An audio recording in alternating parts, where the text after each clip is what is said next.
हाय नमस्कार दोस्तों। आज आज हमारे एक अलग टॉपिक लेके चलते हैं। आज हम आपको बताएंगे कि अब टेंस तो आप लोग सभी जान गए हैं कि 12 टेंस होता है। अब 12 टेंस के एक एक पार्ट को हम यहाँ पे डीपली समझेंगे, ताकि अब हम कैसे पढ़ें, कैसे हर चीज़ जानें, वो हमारे एक एक रूल के अनुसार आप लोग देखेंगे। जैसा कि हमने बताया था कि हर एक चैप्टर पढ़ाने से पहले एक सुविचार लिखा जाता है। तो आज का सुविचार है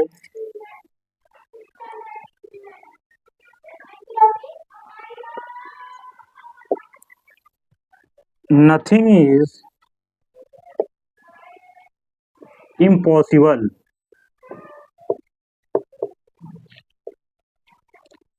The word itself says I am possible.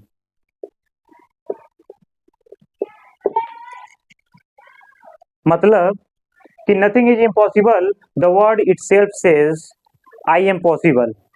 मतलब इसमें बताया जाता है कि दुनिया में कोई भी चीज असंभव नहीं है, क्योंकि यहाँ पे शब्द खुद कहता है कि हम संभव हैं। यानी हम किसी चीज को भी अगर ठान लें तो वो हम अवश्य कर सकते हैं। इसलिए इस पृथ्वी पर कोई भी चीज असंभव नहीं है। तो आइए हम अगले टॉपिक पे चलते हैं।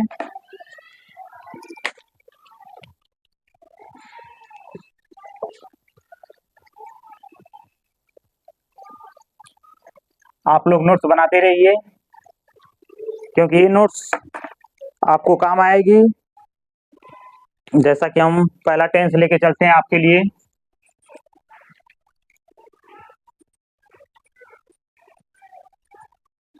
प्रेजेंट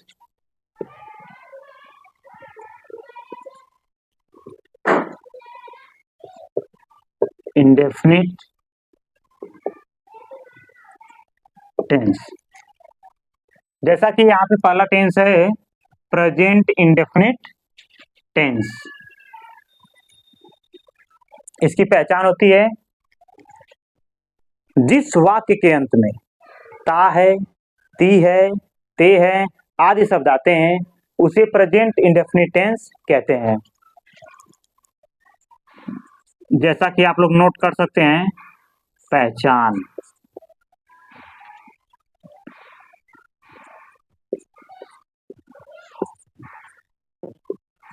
जिस वाक्य के अंत में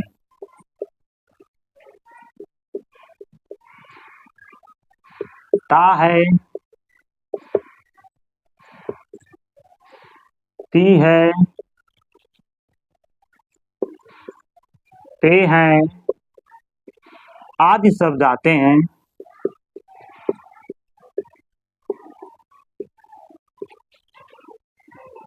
आदि शब्द आते हैं,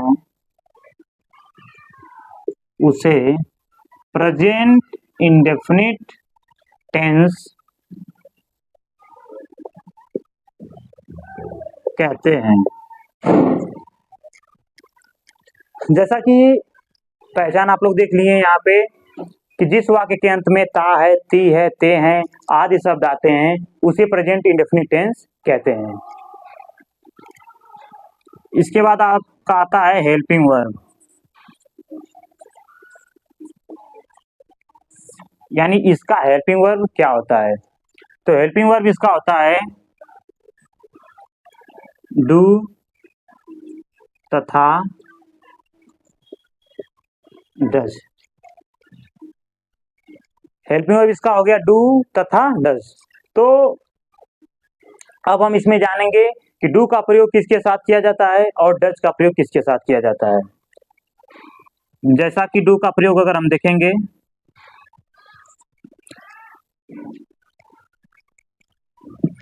यहाँ होता देखिए आई, वी, दे, यू।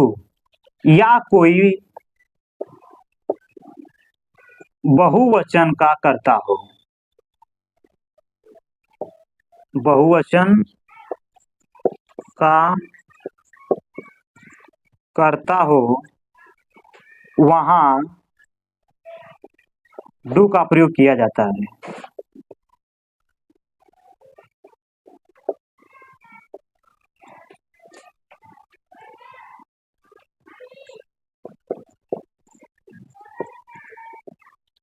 ठीक है, डू का प्रयोग देख लिए।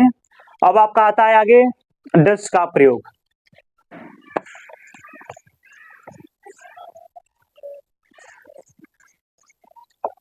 अगर आप लोगों को अच्छे से नोट्स करना है तो आप वीडियो को रोक कर इसे अच्छे से नोट कर सकेंगे, ताकि अगर आपको कोई भी चीज भूलती है तो आप पीछे से इसे देख सकते हैं। अब आपका आगे आता है डज का प्रयोग। डज, अब डज का प्रयोग किसके साथ किया जाता है? तो यहां देखिए, ही, सी, इट या कोई भी नाम हो उसके साथ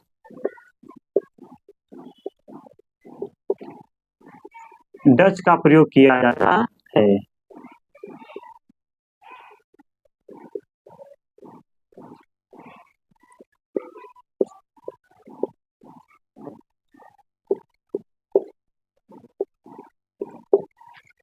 ठीक है, तो डू का प्रयोग आप लोग देख लिए, डज का प्रयोग आप लोग देख लिए। अब आपका सेंटेंसेस शुरू होते हैं, जो कि आप लोग जानते होंगे, या अगर नहीं भी जानते हैं तो आज से जान लीजिए कि हर टेंस में 4 प्रकार के सेंटेंस प्रयोग किए जाते हैं। जैसा कि 4 प्रकार के सेंटेंस होते हैं,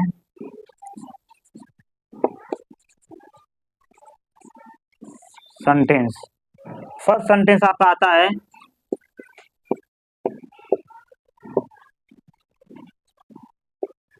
अफर्मेटिव सेंटेंस।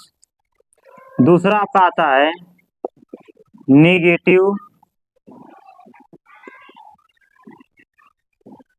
सेंटेंस। तीसरा आता आपका इंट्रोगेटिव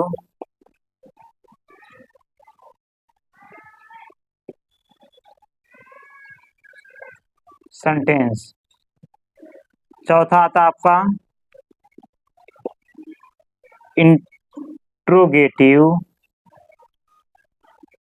प्लस नेगेटिव सेंटेंस।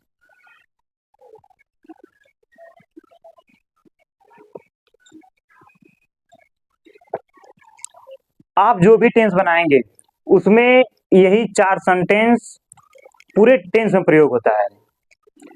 इसकी पहचान कैसे होती है वो हम आपको अभी बताते हैं कि एग्जाम्पल के तौर पे, कि इन चारों सेंटेंसों को आप कैसे पहचान सकते हैं। जैसा कि हम ऊपर ही बता देते हैं यहाँ पे,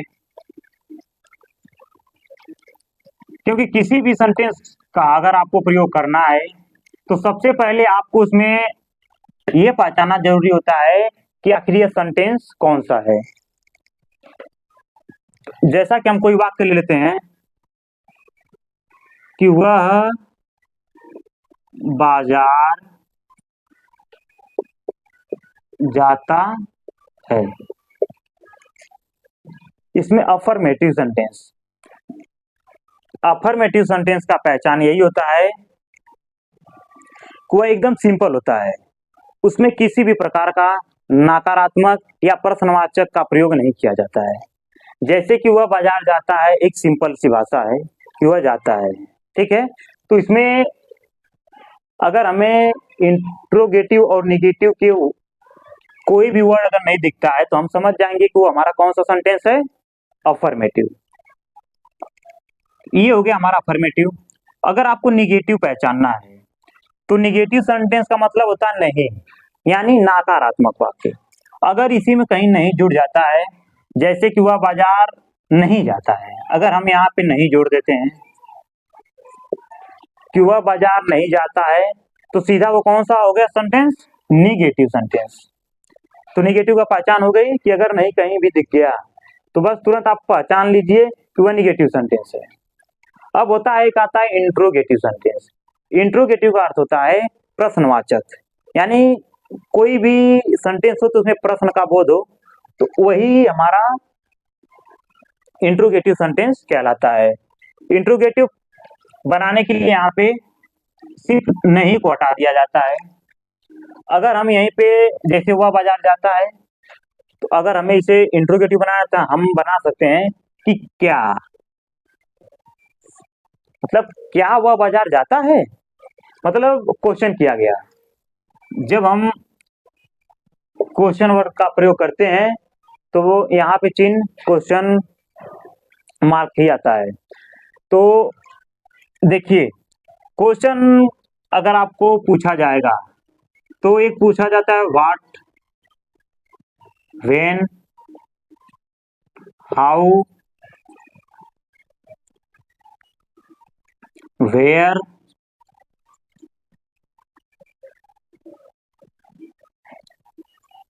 विच, मतलब व्हाट मीन्स हो गया क्या, व्हेन मीन्स कब, हाउ माने कैसे, वेयर मीन्स कहाँ, विच माने कौन से, और एक आपका होता है वाई। वाई मीन्स होगा क्यों, यानी ये हमारे सब क्वेश्चन वर्ड होते हैं। इन सबको अगर आप कहीं भी देख लिए, अगर किसी भी सेंटेंस पे आपको ये सब दिखा, तुरंत समझ जाए कि वह वाक्य कैसा है, इंट्रोगेटिव। तो जैसा कि आप जान गए कि इंट्रोगेटिव अगर वाक्य है तो आप पहचान लेंगे कि अगर क्वेश्चन किया जा रहा है तो वो इंट्रोगेटिव सेंटेंस हो गया, यानी कि आप तीसरा भी समझ गए हैं। अब रह गई चौथा, जिसमें इंट्रोगेटिव प्लस निगेटिव सेंटेंस, यानी इससे तो पता चली गया कि उस वाक्य में इंट्रोगेटिव भी होगा और निगेटिव भी होगा। जैसा कि इंट्रोगेटिव पहले लगा है, इसमें अगर हम निगेटिव जोड़ देते हैं, जैसे क्या वह बाजार नहीं जाता है, ये अब समझ लीजिए कि इसमें क्या हो गया, इंट्रोगेटिव भी जुड़ गया, निगेटिव भी जुड़ गया। जब इंट्रोगेटिव निगेटिव दोनों जुड़ गया तो हमारा कौन सा सेंटेंस हो गया, इंट्रोगेटिव प्लस निगेटिव सेंटेंस। ये हमारा चौथा सेंटेंस भी कंप्लीट हो गया। तो अगर हम कोई भी वाक्य अगर देखते हैं तो सबसे पहले हमें पहचाना जरूरी होता है कि वह वाक्य है कौन सा। पहले तो आप पहचान लेंगे कि यह टेंस कौन सा है। टेंस को पहचानने का तरीका है कि जिस वाक्य के अंत में उस परिभाषा के अनुसार अगर जो आएगा तो हम उससे हमें ये पता करते हैं कि वाक्य टेंस कौन सा है। अगर हम टेंस पहचान लिए तो तुरंत हमें जानना जरूरी होता है कि हमें सेंटेंस कौन सा होता है, क्योंकि सेंटेंस अगर पता नहीं होगा तो हम वाक्य को नहीं बना पाएंगे। इसलिए क्योंकि हर एक रूल हर एक सेंटेंस के अनुसार ही लगाई जाती है, तो इसलिए अब हमको बताते हैं इसमें से कि आगे अब क्या प्रयोग होगा। इतना आप लोग जान गए। अब जैसा कि अफर्मेटिव सेंटेंस स्टार्ट होने वाला है, अफर्मेटिव सेंटेंस के पहले एक रूल और जान लीजिए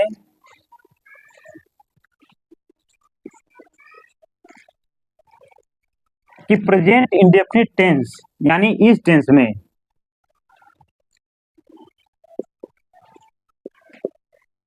अफर्मेटिव सेंटेंस में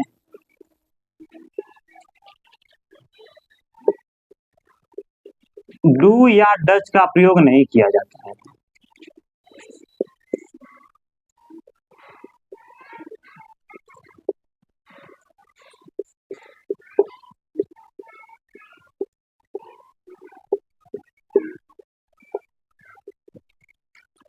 ये अफर्मेटिव सेंटेंस समझने से पहले इतना जान लीजिए कि जब भी अफर्मेटिव सेंटेंस का वाक्य आएगा वो भी प्रेजेंट इंडेफिनिट टेंस में, तो हम अफर्मेटिव सेंटेंस के वाक्य में डू या डज का प्रयोग नहीं करते हैं।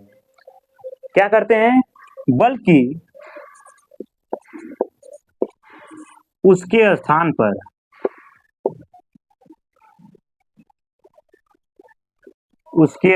पर यस या ईएस का प्रयोग करते हैं।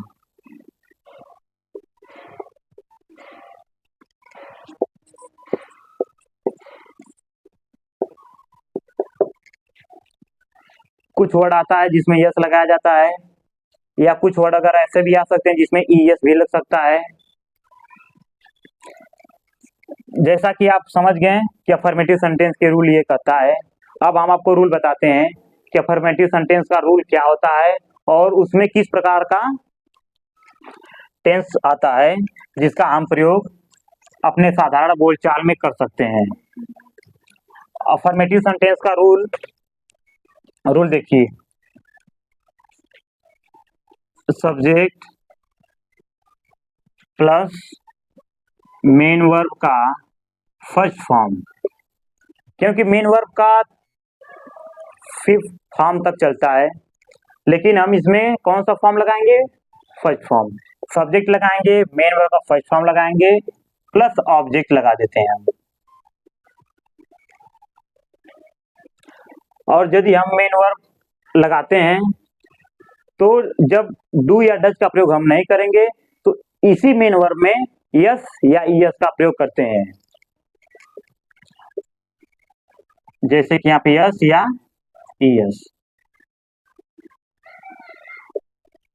ठीक है, तो सब्जेक्ट लगाएंगे, मेन वर्ब का फर्स्ट फॉर्म लगाएंगे, उसमें यस या ईएस लगाएंगे, उसके बाद ऑब्जेक्ट लगा देंगे। जैसा कि हम एक वाक्य लेते हैं, एग्जाम्पल, मोहन पानी पीता है। मोहन पानी पीता है। तो आप इसको देख के समझ गए कि ये कौन सा सेंटेंस है, अफर्मेटिव सेंटेंस। अफर्मेटिव सेंटेंस आ गया। अब इसका अनुवाद करने से पहले एक चीज और आप ध्यान में रखिएगा कि मेन वर्ब में जो यस या ईएस लगाई जाती है वो केवल नाम होगा या एक वचन का कर्ता होगा।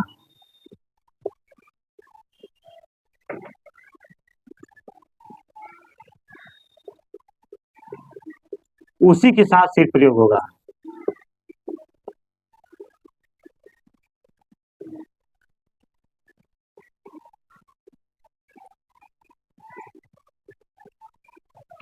उसी के साथ प्रयोग होगा। यदि कोई अदर आ जाता है, जैसे आई हुआ आपका, वी हुआ, दे हुआ, या कोई बहुवचन का कर्ता होगा, उसके साथ हम यस या यस का प्रयोग नहीं करते हैं। केवल किसके साथ होगा, नाम होगा, एक वचन का कोई कर्ता होगा। एक वचन में जैसे आपका आ जाता है ही होता है, सी होता है, इट होता है। ठीक है, तो ये चीज आप लोग हमेशा ध्यान में रखिएगा, क्योंकि सेंटेंस को बनाते समय आपको ये चीजें ध्यान नहीं रहेगी तो आपका सेंटेंस गलत हो सकता है। जैसा कि हम इसको बनाते हैं, सबसे पहले इसमें क्या दिया गया है, सब्जेक्ट। हमने कल आपको बताया था अगले वीडियो में कि सब्जेक्ट कैसे पहचानेंगे। जैसे है कि मोहन पानी पीता है, तो पानी पीने का काम कौन करता है, सब्जेक्ट। अब सब्जेक्ट के रूप में क्या यहाँ पे है, मोहन। मोहन हो गया। दूसरे नंबर पे आपका जाता है मेन वर्ब। अब इसमें आपको पहचानना होगा कि मेन वर्ब क्या है। मेन वर्ब क्या होता है, कर्ता द्वारा क्या किया जा रहा है, जो हम बताए थे। तो जैसे कि आ गया कि वह पानी पीता है, तो ये पीता ही आपका मेन वर्ब कहलाता है। जैसे कि दूसरा नंबर पे ये हो गया आपका। तीसरे नंबर पे आपका ये ऑब्जेक्ट आ जाता है। ऑब्जेक्ट के रूप में यहाँ पे क्या है, पानी। ऊपर जो भी रूल लिखा रहेगा उसी के अनुसार आप किसी भी सेंटेंस को आप बनाएंगे। जैसे सब्जेक्ट है मोहन, आप लिख दिए मोहन। अब दूसरा नंबर पे आता है मेन वर्ब का पहला फॉर्म। तब पीना का इंग्लिश होता है ड्रिंक, तो ड्रिंक लिखेंगे, ड्रिंक का वो भी first form, drink first form drink ही होता है उसका। अब यहाँ देखिए क्या है, इसमें दिया गया है कि यस या ईएस का प्रयोग करते हैं। तो वो भी किसके साथ करते हैं? यदि एक वचन का कोई कर्ता हो या नाम हो या ही सी इट हो, तो आप इसमें देखने के नाम है, तब हम यहाँ पे यस लगा देंगे। ठीक है, यस लगा दिए। अब लास्ट में आपका आता है ऑब्जेक्ट। ऑब्जेक्ट के रूप में आपका क्या है यहाँ पे? पानी, तो आ जाएगा वाटर। तो मोहन ड्रिंक्स वाटर। आ गया समझ में? दूसरा सेंटेंस आपको लेते हैं कि तुम बाजार जाते हो। तुम बाजार जाते हो, फिर वही ढूंढेंगे सब्जेक्ट। सब्जेक्ट यहाँ हमारा ये आ गया। ऑब्जेक्ट, ऑब्जेक्ट हमारा ये आ गया जो तीसरे नंबर पे आता है। दूसरा आता है मेन वर्ब, ये हो गया आपका मेन वर्ब। लेकिन अब एक चीज यहाँ पे ध्यान देना है, यहाँ पे सब्जेक्ट एक नाम था, यहाँ पर सब्जेक्ट यू है, यानी आई, वी, दे, यू या बहुवचन का कर्ता, या बहुवचन का कर्ता, उसके साथ हम यस या यस का प्रयोग नहीं करते। सिर्फ इसका ध्यान दीजिएगा आप लोग कि यस नहीं लगाना मेन वर्ब में। अगर ये चीजें हमें सेंटेंस से मिलती हैं तो फिर देखिए आप इसको कैसे लगा सकते हैं। तुम की इंग्लिश यू, जाना का इंग्लिश गो, फर्स्ट फॉर्म गो ही होता है इसका, गो हो गया। अब हम इसमें यस या यस नहीं लगाएंगे, इस चीज को हमेशा आप लोग ध्यान दीजिएगा, क्योंकि अक्सर लोग गलतियां यही करते हैं। यस कभी इसमें लगा देते हैं, कभी यस इसमें लगा देते हैं, और आपका सेंटेंस हो जाता है गलत। इसलिए जब भी आप इसे लगाएंगे तो इस चीज को अपने माइंड में याद रखिएगा कि अगर यू, ये पूरा चीज अगर आती है तो हम उसमें यस या यस का प्रयोग नहीं करते। जैसे यू गो, प्रीपोजिशन टू जोड़ने के बाद हम मार्केट,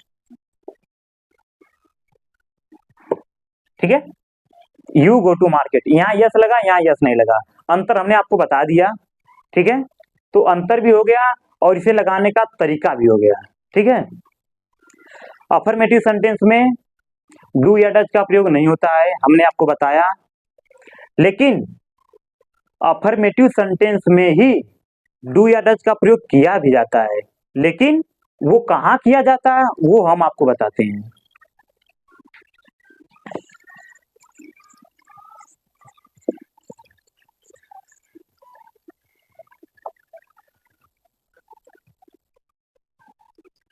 जैसा कि आप लोग ये तो पता ही हो गया है कि डू या डज का प्रयोग किसके किसके साथ करते हैं, ये आप लोग जान ही गए हैं।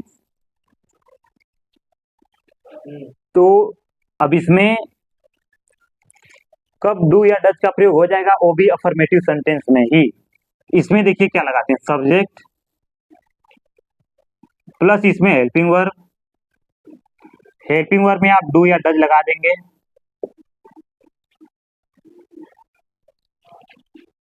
प्लस मेन वर्ब का फर्स्ट फॉर्म। अब यहां से जब डू या डज लगता है तो यस या यस खत्म हो जाता है, उसका प्रयोग हम भूल कर भी नहीं करेंगे। अगर हम डू या डज का प्रयोग कर दिए तो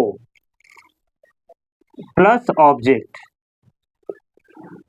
अब जानना ये जरूरी है कि आखिर ऐसा कौन सा वाक्य आ जाएगा कि हम डू या डज का प्रयोग करेंगे। तो जैसा कि हम नॉर्मली बोलते हैं, एग्जाम्पल लेते हैं आपके सामने, रमेश स्कूल जाता तो है। अगर रहता कि रमेश स्कूल जाता है, अगर तो नहीं है तो आप समझ जाएंगे अफर्मेटिव सेंटेंस है और इसमें मेन वर्ब में यस या यस लगाया जाता था। लेकिन अगर हमें वाक्य में ये तो दिखने को मिल गया, क्योंकि अब रमेश स्कूल जाता तो है ना, मैं पानी पीता तो हूं, मतलब जब कोई चीज विश्वास के साथ बोला जाता है तब वहां पे अगर तो आ गया, तब हम उस में यस या यस का प्रयोग ना करके डू या डज का प्रयोग करते हैं। जैसे कि आपको रूल बताया गया ऊपर, सिर्फ रूल के अनुसार ही आपको इस सेंटेंस का इंग्लिश नीचे बना देना है। जैसा कि सब्जेक्ट है, आप सब्जेक्ट इसमें ढूंढ लेंगे, जैसा कि आप लोग हमेशा जानते हैं आगे ही शुरू हो जाता है, नाम होगा या आई विदेयु होगा या इसीट होगा। तो रमेश यहाँ पे आ जाएगा, रमेश, रमेश आ गया। उसके बाद डू या डज लगेगा। अब हमने आपको बताया है कि डू का प्रयोग किन के साथ होता है और डज का प्रयोग किन के साथ होता है। उसके अनुसार अगर कोई नाम रहता है तो डज का प्रयोग होता है, आप लोग पीछे देख सकते हैं। तो रमेश के साथ लग गया does, Ramesh does. Main verb आ गया, मेन वर्ब का फर्स्ट फॉर्म जो कि आता है जाना, जाना का इंग्लिश होता है गो टू स्कूल। इस चीज को हमेशा ध्यान रखिएगा कि अगर डज लग गया, अगर, क्योंकि इन सेंटेंस में बताया गया है कि नेगेटिव सेंटेंस में ही हम डू या डज का प्रयोग करते हैं, लेकिन यहाँ अफर्मेटिव सेंटेंस में प्रयोग किया गया, क्योंकि इसके पहले वाले में यस या यस ही प्रयोग होता था, लेकिन यहाँ पे डू या डज का भी प्रयोग किया गया। तो वो हमारे इस वाक्य पर डिपेंड करता है कि हमारा वाक्य कैसा है। अगर हमें वाक्य में तो दिखा, तो अगर ये चीज अगर आ गई तो हमें तुरंत कॉन्सेप्ट ले जाना चाहिए कि डू या डज ही लगेगा। अगर हमें ये तो नहीं है तो हम यस या यस ही लगाते हैं। एक और एग्जांपल आपको सिखाते हैं। मैं खाना खाता तो हूं,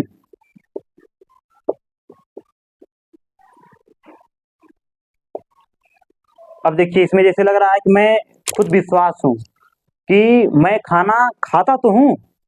जब अगर आपको ऐसा वाक्य दिख गया तो सीधा आपको यही रूल फॉलो करना है। सब्जेक्ट, सब्जेक्ट में आपका आई है, उसके बाद हेल्पिंग वर्ब है। अब आपको पीछे देख लेंगे कि आई के साथ हम डू का प्रयोग करते हैं, तो हो गया आई डू। खाता हो गया आपका मेन वर्ब, मेन वर्ब खाता होता है ईट, फर्स्ट फॉर्म ईट ही रहेगा। बाकी ये भोजन लगा देंगे food, I do eat the food, मतलब आई डू लगाएंगे क्योंकि यहाँ पे हमें तो दिखा है, इस तो की वजह से ही यहाँ पे डू लगा है। यदि तो नहीं रहता तो हम डू का प्रयोग नहीं करते हैं। ठीक है, तो जैसा मुझे विश्वास है कि हमारा वीडियो आप लोगों को पसंद आया होगा, और ऐसे ही सभी प्रकार के वीडियो आपको पाने के लिए हमारे यूट्यूब चैनल स्टडी विथ जेके जैन, जैसा कि हमने कल भी बताया था, और आज ही अपने यूट्यूब चैनल का नाम लिख देते हैं यहाँ पे। अगर आप लोग यूट्यूब पे सर्च करेंगे study with JK Jain, last में अंक है 6767, ये हमारा यूट्यूब चैनल है स्टडी विथ जेके जैन 6767।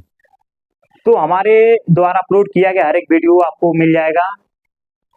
तो मैं आप लोगों से उम्मीद करता हूं कि आप लोग वीडियो को ज़्यादा लाइक, शेयर एंड सब्सक्राइब जरूर करिएगा, ताकि हमारे द्वारा अपलोड किया गया हर एक वीडियो आपके पास पहुंचता रहे। ठीक है, इसी के साथ मैं नेक्स्ट वीडियो की तैयारी में लगा रहूँगा, और अगला वीडियो मैं अपलोड करूँगा तो आपके पास नोटिफिकेशन पहुँच जाएगा। Okay, thank you for watching.